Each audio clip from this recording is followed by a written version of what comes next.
sa Corniche Beach ng Abu Dhabi na kung saan itutur ko po kayo. So, let's go! Makikita po natin napakadaming ibon dyan na pinifeed po ng mga tao. Tingnan niyo po, makapamilot na puso. Diba? Nakakatuwa.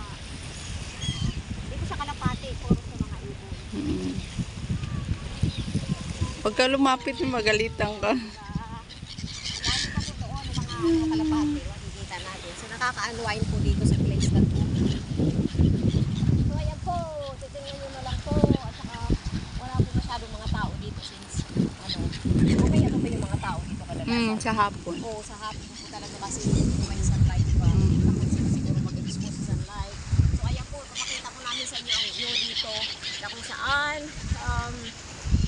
napakadaming matataas na matatayog na din.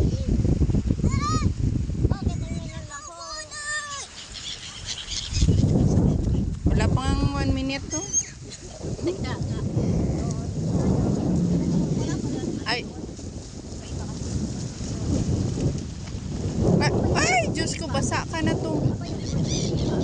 Dubai yun.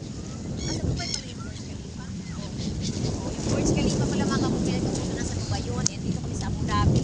Kasi nandito yung pamangkin ko, Tom-Tom! Ayan yung pamangkin ko kasi pinuntahan namin dito. Pati ito, taga-video ko, Israelo ko.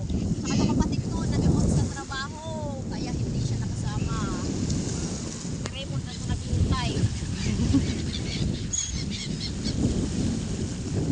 Yan lang, yun dito. Ang lola niya,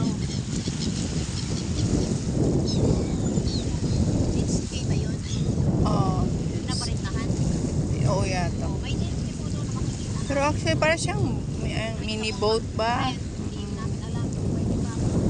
Oo, pwede ka mag-rent. Pwede tayo mag-rent doon. Pero doon sa unahan, napakadami mga tao. Marami doon. Doon po sa unahan. Medyo madami-dami. Pero hindi katulad sa Boracay kasi sa Boracay kahit anong oras, punong-puno talaga lagi. Kasi yung beach from there, sa kabila, hanggang dito ikot. Oo. Kaya hindi siya crowded. Kunti lang yung mga tao talaga kasi Kasi kita yung island dun sa kabila.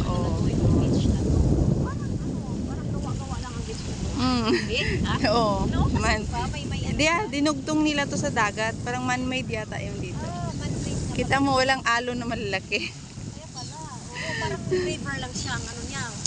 Makikita po natin dito na wala masyadong yung wave gawa nga ng lang dinugtong lang nila to sa dagat.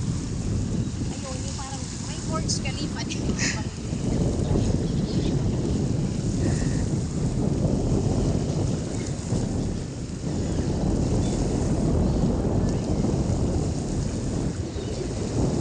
You can rent a slide board there also. Tam-tam. Okay na yung natin, yung tutorial natin. Okay, Mag-tutorial na naman tayo dito. Okay. Ilang minuto ba yun? 3 minutes. Yan lang po muna mga kapamilya at kapuso kasi dito tayo sa beach. So, thank you for watching.